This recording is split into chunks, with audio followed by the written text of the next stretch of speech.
Quand on est une femme, quand on est dans un couple, on a tendance à s'appauvrir au sein du couple. L'enrichissement du couple doit être égalitaire.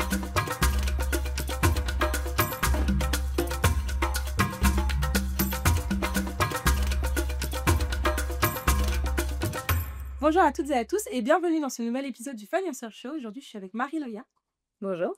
On va parler notamment de finances égalitaires au sein du couple. Marie-Loya a créé un podcast, je vais te laisser te présenter et on va rentrer dans le vif du sujet juste après. Je m'appelle Marie-Laya, je suis fondatrice de À parts égales, qui est un média que j'ai créé en 2023 et en 2024, j'ai créé un podcast. L'idée, c'est de parler de l'argent dans l'intimité et de lever le tabou sur ça à travers deux moyens. Le podcast qui est où j'interroge des femmes sur leur rapport à l'argent dans l'intimité et l'impact que ça a eu dans leur couple. Et le média sur Instagram où j'explique et je raconte comment est-ce que moi j'ai anticipé cette question-là dans mon couple et je donne des conseils pour atteindre une équité financière, j'espère la plus parfaite possible. Déjà pour commencer, pour que les gens comprennent de quoi on parle, est-ce que tu peux nous expliquer ce principe d'équité financière au sein du couple? De quoi tu parles quand tu parles d'équité financière au sein du couple? Il y a beaucoup de sociologues qui ont mis en avant ces dernières années le fait que quand on est une femme, quand on est dans un couple, on a tendance à s'appauvrir, au sein du couple et il y a plein de mécanismes là-dedans qui sont, des mécanismes voulus, c'est-à-dire que, par, individualisme, on va pas forcément, partager nos finances, mais il y a aussi des mécanismes, qu'on connaît pas ou dont on ne se rend pas compte. La fameuse théorie des pots de yaourt où en fait, les femmes vont avoir tendance à dépenser de l'argent alors que les hommes, vont avoir tendance à investir. Donc, les femmes vont faire les courses et à côté de ça, les hommes vont faire, parce qu'ils ont plus de moyens, ils vont faire les dépenses qui vont être de plus de l'ordre de l'investissement, comme acheter un canapé, une voiture, un appartement, et cetera. Donc il y a ça et puis il y a des choses aussi qui sont beaucoup plus, larges en termes de société, que ce soit, l'égalité des chances, au sein des études, les inégalités de salaire, même, à compétences égales, les femmes gagnent beaucoup moins d'argent que les hommes. La maternité qui, on le sait, a un impact énorme sur sa capacité à travailler, le temps de travail, la charge mentale, et cetera. Pour revenir à l'équité financière au sein du couple, de quoi on parle quand on fait ça? Il s'agit de quoi en fait? Il s'agit de s'assurer que, au sein du couple, chaque personne contribue équitablement au foyer et ça, quel que soit, leur genre, leur travail, leur salaire et en fait, de s'assurer que chacun a bien conscience de comment est-ce qu'il contribue au foyer, que ce soit de manière matérielle ou immatérielle. OK, donc merci déjà pour cette clarification. Est-ce que tu peux me dire, toi, à titre personnel, qu'est-ce qui t'a poussé à parler d'argent, du coup, au sein de ton couple et ensuite, du coup, plus publiquement pour pouvoir aider d'autres personnes à détabouiser le sujet? C'est vraiment, mon expérience perso, c'est-à-dire que j'ai eu la chance de rencontrer mon conjoint quand on était jeunes, ce qui nous a donné beaucoup de confiance, je pense et nous a permis d'avoir un bon terreau de discussion. Mais on s'est mis ensemble relativement tardivement, c'est-à-dire qu'on avait tous les 2 bien avancé dans nos vies professionnelles et on avait, tous les 2 un certain statut, un certain salaire.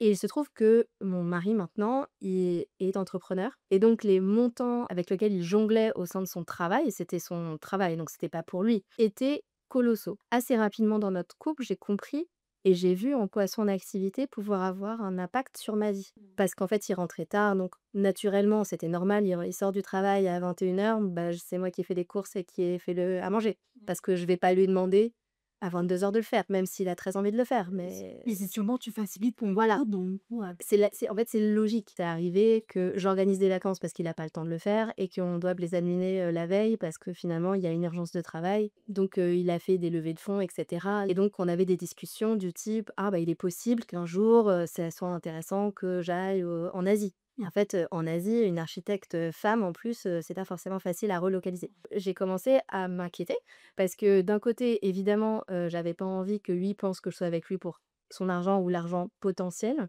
qu'il pouvait gagner et en même temps, je voyais bien que moi, j'allais faire des concessions et elles étaient très claires pour moi, les concessions que j'allais devoir faire alors que je suis quelqu'un d'assez ambitieux, que j'étais fière de mon parcours et il était aussi très fier de mon parcours, et de ce que j'avais fait. J'avais pas l'intention de diminuer ça pour qui que ce soit. Assez naturellement, on a commencé à discuter aussi parce qu'on n'avait pas les mêmes moyens. Son salaire était bien plus conséquent que le mien et donc on a, je pense, fait toutes les organisations possibles et imaginables en couple. Au début, on faisait 50-50, c'est-à-dire que j'essayais de rivaliser avec ses dépenses et assez vite, j'ai compris que ça allait pas le faire, en fait, parce que OK, parce que l'écart entre vous 2 était vraiment très grand? ouais, on était 70-30 à peu près, Ah oui. donc c'est assez conséquent et donc assez naturellement, il a proposé que, on soit, au prorata. C'est-à-dire qu'au début, on avait un super beau Excel où on collectait toutes nos des dépenses communes, Ouais. donc toutes les choses qu'on faisait à 2, on les mettait dans cet Excel et on s'arrangeait pour que, bah, chacun y contribue, mais à la hauteur si de nos salaires. Et tout ça, c'était avant que vous soyez mariés? Ouais, OK. c'était, quand on a commencé à vivre ensemble et cetera et là, il y a eu une très grosse dispute parce que, donc lui, il travaillait beaucoup, il avait besoin de prendre des vacances et c'était son seul poste de dépense et moi, ça n'était pas du tout le cas et donc à un moment, il ne comprenait pas pourquoi est-ce que, à la fin du mois, j'avais pas un budget, colossal pour, les vacances, alors que Mmh. lui, c'était le cas et donc il y a eu un moment où il proposait de faire des vacances et moi, je disais: «J'ai pas l'argent pour partir en vacances» et il ne comprenait pas. Il me disait: «Mais, en fait, notre vie, notre foyer, enfin notre, vie de couple pèse autant sur toi que sur moi, puisque c'est la proportionnelle». Donc il ne comprenait pas Mmh. pourquoi est-ce qu'à la fin, j'avais pas, la même proportionnalité à mettre, dans nos vacances. Et on a mis beaucoup de temps finalement à comprendre, à déconstruire, à décortiquer ce truc de, bah, en fait, évidemment, en particulier quand les revenus sont différents, les charges fixes ne pèsent pas de la même façon, même quand tu as la proportionnelle et ne pèsent pas de la même façon sur ton salaire. Surtout quand tu as des choses, perso, comme, bah, par exemple la charge esthétique, des femmes Ouais. qui pèse Ouais, j'avoue que vraiment c'est énormément alors que lui c'est une tondeuse, et enfin, pour, voilà, c'est fini quoi ouais, et une crème crème. et un savon et au bout d'un moment, c'est ça qui définit la richesse, c'est le reste à vivre. C'est ce qui te permet de faire du plus et c'est à ce moment-là qu'on a commencé à mettre en place, ce que je décris dans À parts égales, qui je pense est l'organisation la plus efficace en termes d'équité en couple. Qui devait pas cette solution? Mais qu'est-ce si c'est pas le prorata, c'est quoi? C'est ça que moi, personnellement, je me dis: «Bah oui, forcément maintenant, prorata». Ouais. Et en discutant avec toi, je me suis dit: «Effectivement, j'avais pas vu tous ces trucs-là, toutes enfin, tu vois, tous ces enjeux-là où comme tu dis, bah, en fait, le reste à vivre, même quand tu fais du prorata, on tombe pas forcément sur ses pattes, quoi». Non, je conseille pas de faire à parts égales, dès que tu te mets en couple avec quelqu'un. Je pense que OK. c'est très bien de passer par une phase enfin de prorata parce que ça reste l'individu et chacun fait un peu ce qu'il veut. Et puis tu expérimentes aussi certainement, Exactement. genre, Mais par contre, je pense que plus tu t'engages, plus c'est important d'avoir ça en tête. vous avez discuté de tout ça. Est-ce que, moi j'avais une question aussi, une fois que vous avez commencé aussi à vous engager ou même avant même de prendre des engagements entre guillemets «plus sérieux», je sais que tu as une vision féministe aussi forcément Ouais. de tout ça et c'est ce qui mène aussi à ça. Est-ce que tu as pris en considération, toute la part du travail non rémunéré, Ouais. que tu pouvais, avoir au sein de ce couple-là, dans ta réflexion de comment on va faire en fait, Ah ben c'était complètement lié. C'est-à-dire, tu sais, tout à l'heure, je te parlais des courses, de la logistique et cetera. On était tous les 2 assez matures, on avait tous les 2 vécu, seuls, avant, donc voilà, on savait tous les 2 tenir un foyer, quoi. Mmh. Hem, pour autant, la logique de nos emplois du temps faisait que, malheureusement, c'était souvent moi qui prenais certaines choses en charge. Mmh. Il y avait des choses que lui prenait en charge, mais que moi je ne voyais pas et vice versa. Par exemple, il descendait toujours la poubelle, mais et moi je détestais ça et assez rapidement, en fait, on s'était un peu dit: «Moi, je n'aime pas descendre la poubelle, donc c'est toi qui le fais». Voilà. OK.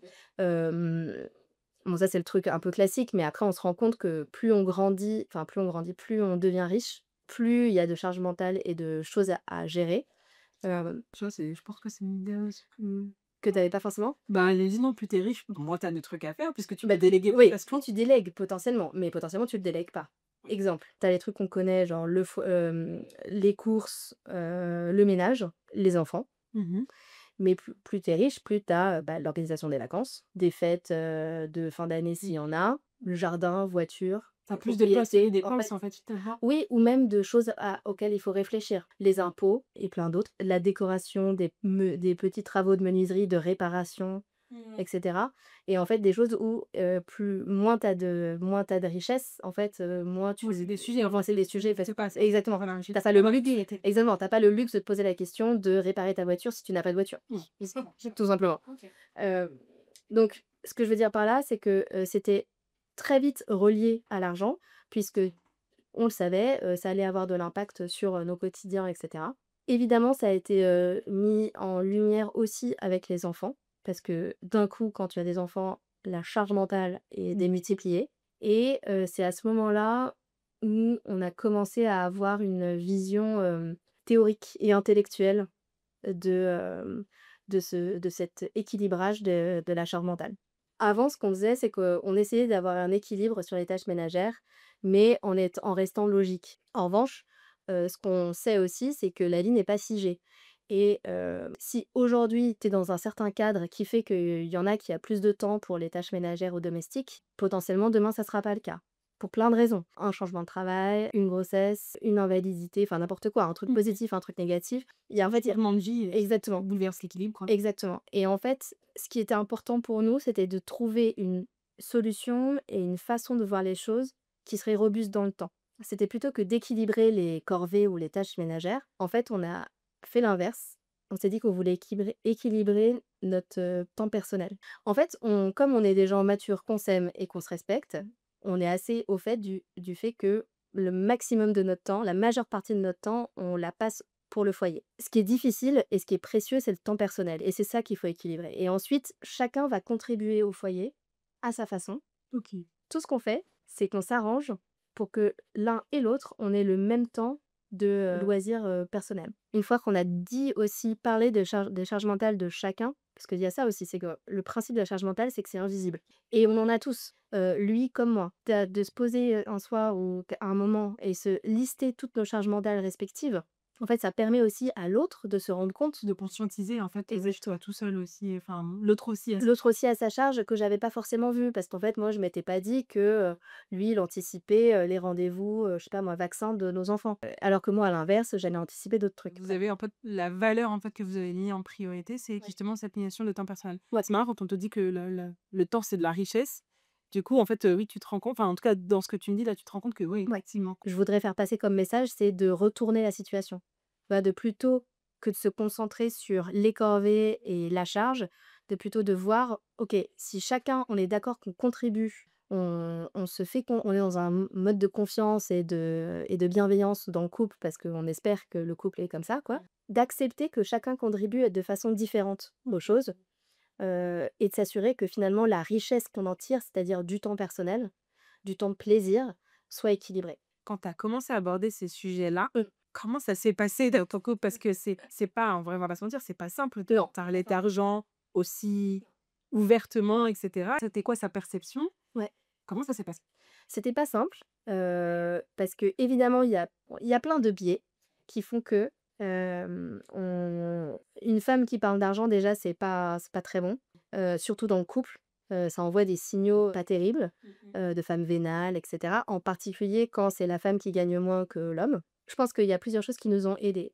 Déjà, on avait une confiance l'un envers l'autre qui était très grande, ça c'est un premier truc. Le deuxième truc, c'est aussi qu'on se respectait énormément. Il respectait ma réussite, même si financièrement elle représentait pas le même montant. Mmh.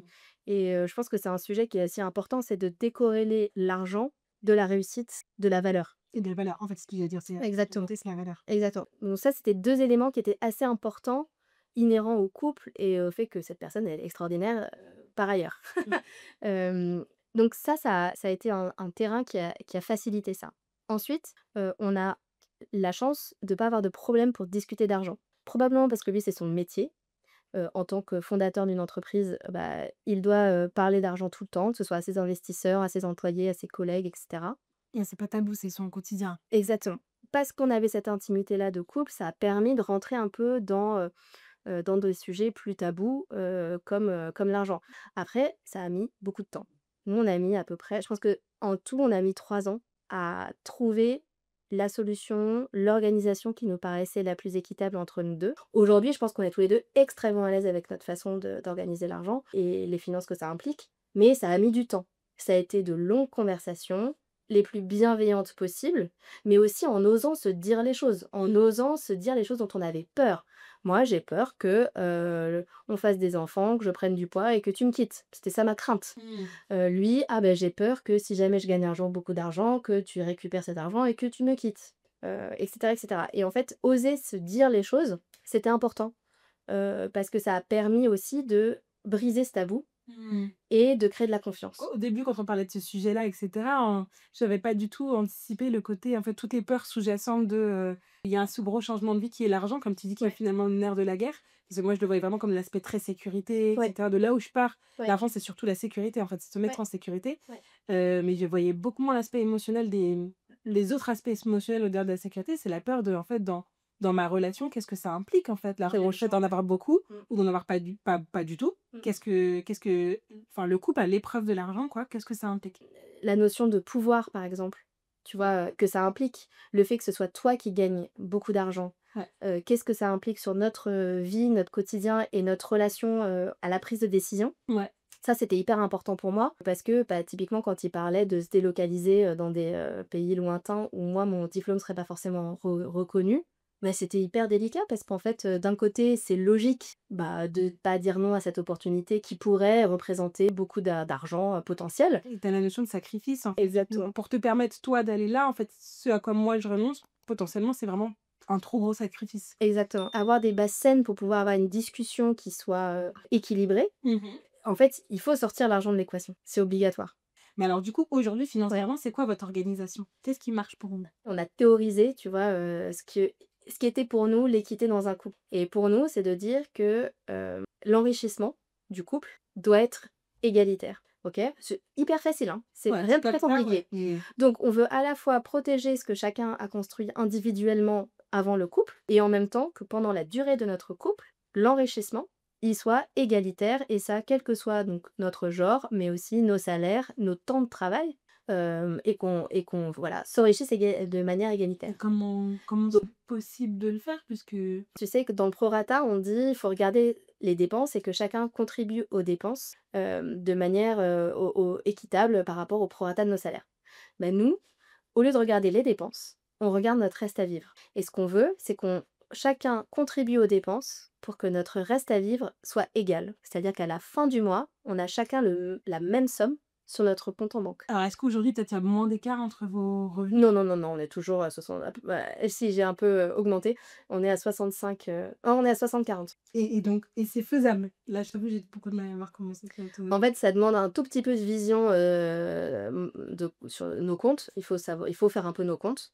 Mais en gros, ce qu'on calcule à peu près nos dépenses, par mois. On connaît nos revenus, on connaît nos dépenses et mettons, je sais pas, si tu veux, je peux te donner des chiffres pour que ce soit plus clair. Mettons, le couple gagne 10 000 à 2. Il y en a un qui gagne 8 et l'autre qui gagne 2. Ouais, OK? ouais, enfin oui, l'écart est très faible. Oui, oui, c'est vrai. Bah, oui, après, Ouais. mais c'est plus parlant comme Ouais, ça. bien sûr. Le couple, en lui-même dépense, 10 000 moins 8 000, il reste 2. Ouais, OK? 2 divisé par 2, ça fait mieux chacun. ça fait 1 000 chacun. Donc celui qui gagne 2 000 verse que 1 000 € sur le pot commun et celui qui gagne, 8 000 va, verser 7 et à chacun, il va rester 1 000 € sur son compte en banque. OK, ouais, là, c'est très clair. C'est pas du prorata parce qu'en fait, si tu fais le prorata, c'est pas du tout, mais par contre, ce qui est sûr, c'est qu'à la fin du mois, on a tous les 2 le même montant, on va dire l'argent de poche. Alors là, j'ai pris des chiffres Oui. immenses parce que c'était plus facile pour le calcul mental. Mais en gros, l'idée, c'est qu'on va chacun pouvoir décider de ce qu'on fait de ce reste à vivre et donc il y aura une partie personnelle, c'est peut-être une partie investissement si tu les moyens. Mais chacun va pouvoir choisir des proportions et surtout ce qu'il va faire avec. Et ça change tout. Oui, parce que du coup, c'est ton reste à vivre à toi et donc tu fais ce que tu veux avec et à partir du moment où ça doit rester. Et ça crée pas des frustrations quand même? Parce que moi, du coup, je me dis personnellement demain, Ouais, ouais. moi je gagne Gagne je 10 000. gagne, bah ouais, Ouais, je gagne tout ça. Alors, je serais hyper contente en termes d'équité, je me dirais: «C'est super». ouais. Un peu quand même. Mais non, non, mais c'est une très bonne question. Tu poses une très bonne question. Je pense que tu te poses la question parce que tu es une femme et c'est pas du tout pareil quand tu es un homme, malheureusement.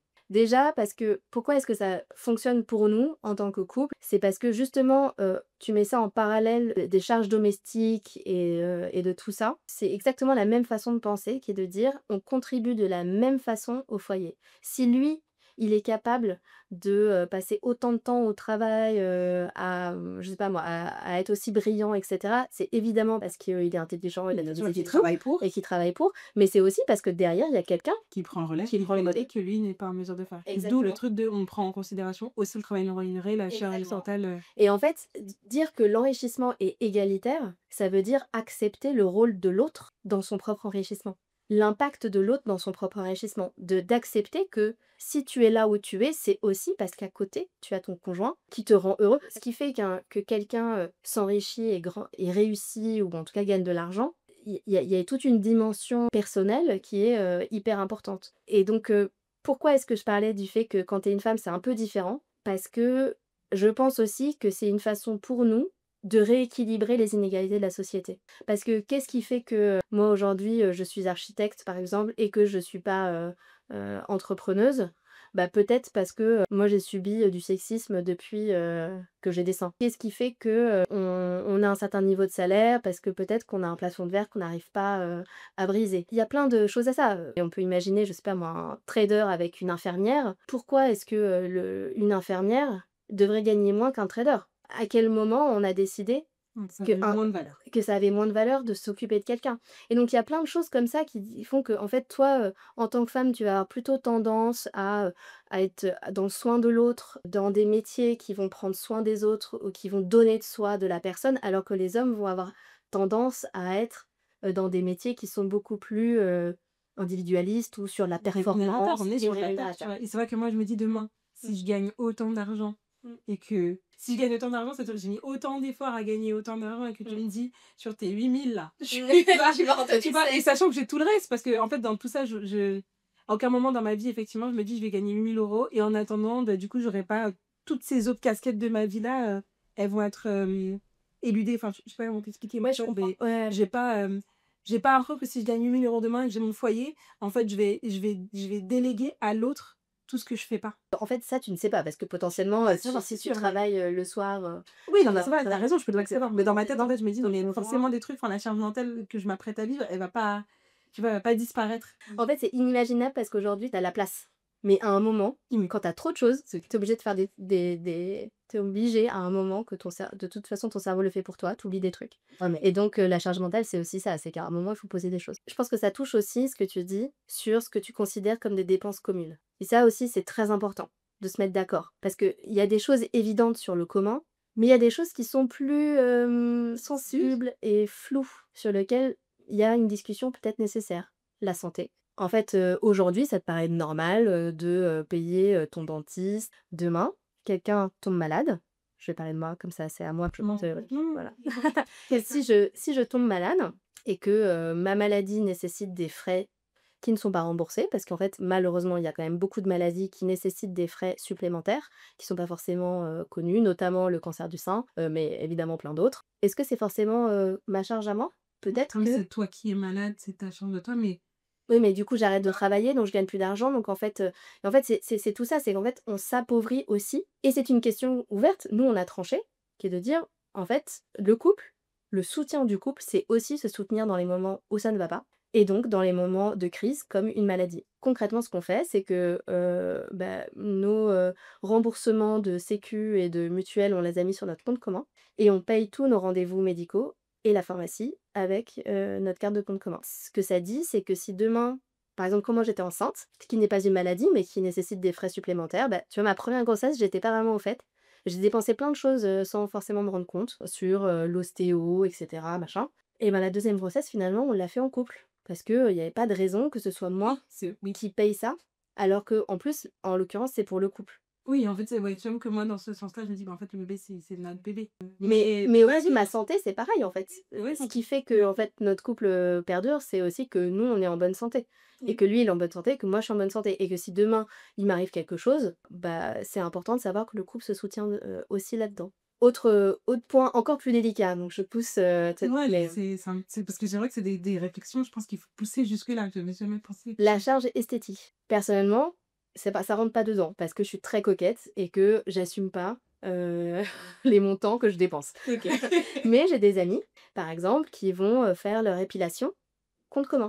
Parce qu'en fait, elles subissent ce besoin d'épilation, parce que la société fait que, en fait, c'est pas très bien vu, Ouais, et cetera, donc elles se sentent obligées, donc elles le mettent dans le compte commun. du coup, oui, ça participe à mon attractivité pour le couple, en gros. Oui et parce qu'en fait, c'est une des demandes qu'on fait à la femme, d'avoir les aisselles épilées, par exemple et donc en fait, je le fais pas par, coquetterie, je le fais parce que c'est une demande de la société et parce que je suis une femme.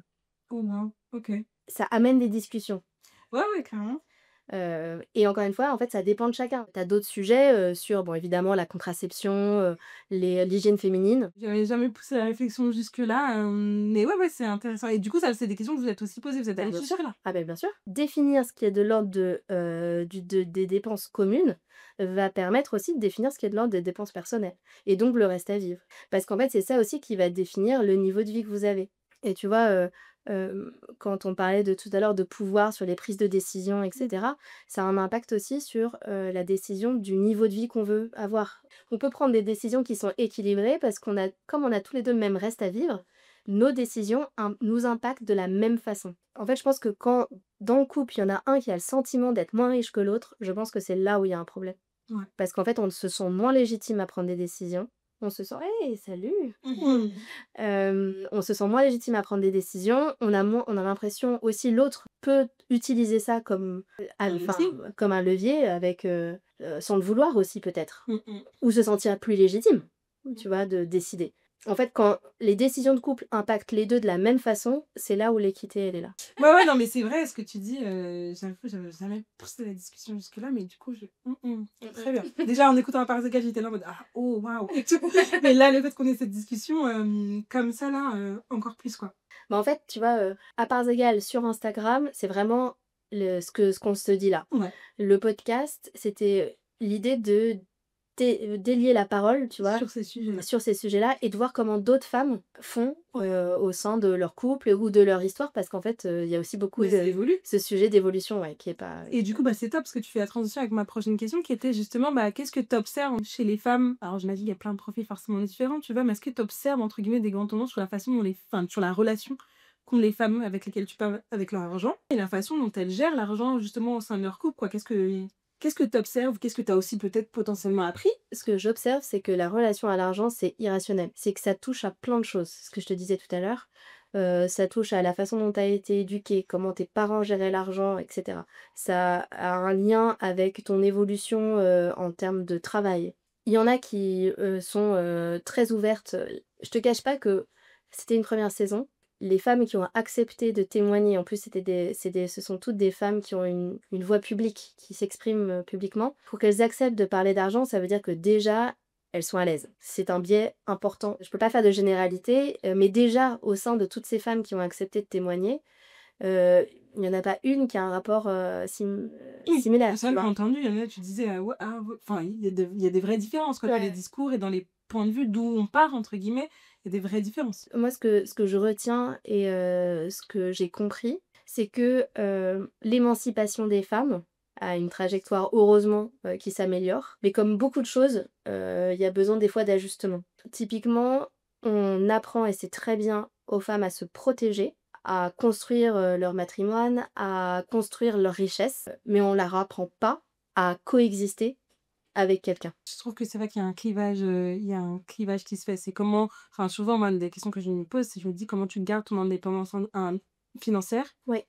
tout en étant en couple?» Et en fait, ça, c'est un point qui est, je pense, majeur et qui est en train de se cristalliser. Tu vois, là, récemment, est sorti, que, les femmes avaient tendance à être de plus en plus féministes, les hommes de Ouais, plus en plus masculinistes. Donc, ça se polarise de tu vois, exactement comme malheureusement toute notre société s'extrémise, le débat ne laisse plus tellement place à de la, nuance. nuance. Et je trouve que c'est triste parce que, c'est hyper important d'apprendre à se protéger, c'est hyper important d'apprendre les choses, les mécaniques qui sont en place et cetera, mais c'est aussi important d'apprendre comment faire de la place à l'autre Mmh. et justement et ça c'est valable dans de tous les côtés, parce que c'est valable pour les hommes et pour les femmes. Et comment arriver à trouver des dialogues qui sont bienveillants, sans tabou, équitables, juste, qui respectent l'un et l'autre, Mmh. tout en ayant conscience qu'il y a des choses qui nous dépassent. Et c'est ce que j'essaye de faire avec À parts égales. Tu fais un travail de fou sur ça et ça C'est aide gentil. beaucoup parce que, ne serait-ce que ça, libérer la parole sur l'argent qui est, comme tu dis, en fait, un sujet qui finalement est si intime. Je le voyais comme un sujet politique, un sujet de sécurité et je sais que ça soulevait des peurs, mais que ça rentre autant dans ton intimité pour plein de raisons. Tu vas libérer la parole sur ça, c'est vraiment très, très important, surtout en tant que femme avec tous les biais qu'il peut y avoir justement, sociétaux, culturels, Ouais. familiaux et cetera. Je trouve ça hyper important donc ouais, clairement. Et c'est très important de se libérer la parole vis-à-vis de soi-même, Mmh. c'est-à-dire d'avoir le recul, de comprendre, bah, moi j'ai besoin d'avoir, une certaine, un matelas, dans mon compte, c'est hyper important. Par contre, j'aime pas faire mes comptes ou je suis très dépensière ou au contraire, je suis très économe, je suis même un peu radin. Et d'assumer ça, en fait, c'est aussi ça va aider à aller retrouver l'autre. Mmh. Parce que lui, il arrive ou elle arrive avec son propre bagage de plein de choses, ses propres, rapports à l'argent plus ou moins, rationnels. Mmh mh. Et en fait, arriver à faire que les 2 Mmh. se retrouvent au milieu, ça demande des vrais efforts. Merci beaucoup du coup pour, vraiment toutes ces billes là que tu es en train de, enfin, toutes ces graines que tu es en train de semer plutôt. Et j'avais la question notamment aussi pour des personnes qui sont du même sexe, en l'occurrence des femmes, qui sont du même sexe. Comment ça se passe? Parce que là, du coup, on a beaucoup parlé, notamment tu vois, du rapport de pouvoir, oui. En l'occurrence, quand c'est la majeure partie du temps l'homme qui gagne plus. Dans un couple du même sexe, comment ça se passe? Est-ce que tu as déjà eu l'opportunité de discuter avec des femmes qui sont dans un couple homosexuel et qui ont ces mêmes soucis d'argent et comment ça se passe? Bah, c'est une très bonne question et en fait, j'ai une invitée sur le podcast qui est dans un couple homosexuel et c'était une question qui me turlupinait aussi beaucoup parce que inconsciemment, je me suis dit: «Bon, bah, un couple de femmes finalement, elles s'en fichent du patriarcat, elles ont Elles sont réussi, sorties de ce voilà, modèle-là, donc dans elles tous ont les cas, trouvé la solution finalement» et en fait, c'est ça qui est très, insidieux avec l'argent, c'est que, ça dépasse le genre. Dans tous les couples, hétéros ou pas hétéros, il y a des positions et des rôles genrés, quel que soit le sexe et donc mécaniquement, il peut y avoir des relations insidieuses qui se mettent en place parce qu'on a tendance à moins se protéger parce qu'on est en couple avec une femme, par exemple, alors qu'en réalité, on est en train de reproduire les mêmes situations que si on était avec un homme. C'est-à-dire, ah bah, il y en a une qui va être plus en charge des finances que l'autre, donc moi, je vais plutôt parce que c'est pas mon truc, parce que j'aime pas les maths, parce que truc, bah, ça me fait peur, je contrôle rien. Du coup, je vais être en retrait vis-à-vis de ça. Ou au contraire, c'est moi qui vais, faire, toutes les charges, domestiques et cetera parce qu'elle, elle a un travail qui est beaucoup plus, prenant et en fait, parce que c'est pas un homme, on se dit pas: «Ah, il faut qu'on fasse un peu attention». Mmh. Alors évidemment, c'est pas des gé enfin, c'est des généralités, Oui. il y a plein de sujets, dans les couples homosexuels et je suis pas du tout une experte. Pour autant, en fait, c'est ça que je trouve intéressant, c'est de se questionner. Le rapport à l'argent, finalement, n'a pas grand-chose à voir avec son sexe. Le rapport de domination, en fait, que ça peut créer, ces rapports de pouvoir-là, quel que Ouais, soit le genre, ouais, ça perdure, en fait, ça peut perdurer, en exactement, tout cas. exactement. Sauf que, du coup, les points de vigilance ne sont pas au même endroit et donc du coup, potentiellement, tu as quand même une personne dans le couple qui s'appauvrit par rapport à une autre. Ça peut arriver, c'est pas toujours le cas, mais Oui, ça peut exactement, arriver. oui. Ce qui est sûr, c'est que tous ces sujets d'inégalité sociétale, bah, toutes les 2 ont dû y faire face, donc ça, c'est Mmh. une évidence. Mais par exemple, s'il y a une maternité et que, il y en a une qui porte les enfants et pas l'autre, bah, ça a un impact. Donc en fait, tous ces sujets-là restent sur la table, ça, quel que soit, le couple. Et pareil dans un couple homosexuel avec que des hommes, s'il y en a un qui prend plus de temps, pour, s'occuper des enfants, bah, c'est aussi un sujet, financier et il me semble que c'est Baptiste Beaulieu, qui a fait tout un post sur ce sujet-là. Il a parlé publiquement du fait qu'il avait envie de ralentir son activité publique Mmh. parce que son conjoint, prenait beaucoup de part, et de temps avec leur fils et qu'il avait aussi envie de rééquilibrer ça pour que chacun, soit équilibré et je trouve ça génial, en fait, qu'il y ait des hommes qui prennent la parole sur ça. C'est très important pour, aussi, savoir que c'est pas un sujet de femme, quoi. Trop bien. Aujourd'hui, c'est quoi, toi, ton rapport à l'argent? Moi, je n'aime pas du tout faire mes comptes. J'ai toujours eu un rapport plutôt équilibré avec l'argent, c'est-à-dire que j'aime, dépenser sans avoir à regarder. Donc j'ai besoin d'avoir cette connaissance de mes comptes pour savoir quelle est la bulle ou la jauge dans lequel j'ai droit d'évoluer. Mais une fois que c'est au clair, je regarde pas. Donc j'ai très conscience de mon niveau de vie et de mes capacités. Ce qui a changé ma vie, c'est les applis bancaires. Parce que du coup, je peux vraiment suivre et m'assurer que ce soit ouais, voilà OK. et ça me permet de pas être, en stress. Mais après, je suis plutôt dépensière. Je suis averse au risque, donc l'investissement, c'est pas quelque chose avec lequel je suis hyper à l'aise. Mmh. Je pense que c'est ça mon rapport à l'argent. OK, du coup, c'est un rapport plutôt, enfin, apaisé, quoi. C'est Plutôt apaisé, ouais. mmh, C'est, une position privilégiée, complètement, parce que je me sens en sécurité, ouais. parce qu'en fait, j'ai validé ces choses qui étaient nécessaires. En Mmh. fait, j'ai l'impression que maintenant tout ce que j'ai, c'est la cerise sur le gâteau parce qu'en fait, j'ai, la chance d'être propriétaire, et voilà, j'ai sécurisé ce dont j'avais besoin de sécuriser pour être bien et maintenant, ce n'est Que du plus. que du plus, ouais. Oui, c'est vrai. Oui, c'est vrai que c'est important de me dire effectivement quand la sécurité financière n'est pas un sujet, Ouais, en fait, effectivement, enfin, on est privilégié, ouais. dans ce sens-là. Moi, ce qui est important, c'est de sécuriser mon mode de vie Ouais. et après le reste, ce n'est que du plus. Qu'est-ce que tu conseillerais du coup aux couples, aux couples, enfin aux personnes, hommes comme femmes, qui hésitent encore un peu à parler d'argent de façon ouverte? Moi, mon conseil enfin, pourquoi est-ce que je pense que c'est important? C'est parce que l'argent, c'est insidieux dans plein de situations et que, pouvoir avoir un discours apaisé, sur ce sujet-là, ça va régler plein de problèmes. Et en fait, c'est suffisamment difficile de vivre à 2. La vie est pleine, de hauts et de bas, de rebondissements et cetera, de choses qu'on ne contrôle pas. laisser l'argent venir pourrir des relations, c'est vraiment trop triste parce que la vie, elle est suffisamment, C'est on a assez, quoi. et voilà, c'est ça. En particulier je trouve dans le monde d'aujourd'hui, enfin moi je suis terrifiée par les années qui arrivent, la politique, le changement climatique et cetera. J'ai encore moins envie que ces sujets d'argent créent des déconnexions, au sein de mon couple. Ouais, l'argent est tellement, insidieux dans plein de situations, dans le couple que finalement, ça ne sert à rien de le laisser, polluer. Mmh. Voilà, et que surtout ça peut rapprocher. Pour qu'un couple résiste dans le temps, il faut trouver un concept ou des façons de communiquer qui soient robustes et qui puissent absorber les changements. Mmh. Les changements de caractère aussi, parce qu'on évolue dans la vie, les changements de situation, d'argent, etc. Un truc aussi, c'est que donc moi je suis très émotionnelle, j'ai besoin de me connecter et tout. Lui, c'était pas du tout son cas, et en fait le biais d'un truc très concret comme l'argent, ça a permis d'ouvrir des portes sur des sujets plus intimes. Ma toute dernière question, est-ce que tu peux me dire ce que c'est pour toi l'empowerment? L'empowerment pour moi, c'est la capacité de choisir. Et donc pour pouvoir choisir, ça veut dire qu'il faut savoir, avoir la connaissance et bien comprendre les, implications des choix qu'on fait. Donc je suis assez persuadée que l'empowerment peut s'illustrer de plein de manières différentes, dans plein de situations différentes, mais être pleinement conscient des choix qu'on fait et de l'impact que ça va avoir sur, toute notre vie, c'est ça qui va faire qu'on est vraiment libre, de choisir, et de prendre nos décisions en toute connaissance de cause. Merci beaucoup Marie-Laure. Mais merci à toi. Franchement, j'ai passé un super moment Bah, moi aussi. et j'espère que vous aussi, du coup, n'hésitez pas à nous suivre, commenter, partager. On en parle en commentaire, on continue la discussion en commentaire et vous pourrez bien évidemment suivre Marie-Laure sur À parts égales. Trop hâte d'entendre la suite des podcasts. Franchement, on vous conseille fortement et puis on vous dit à très vite pour un prochain épisode.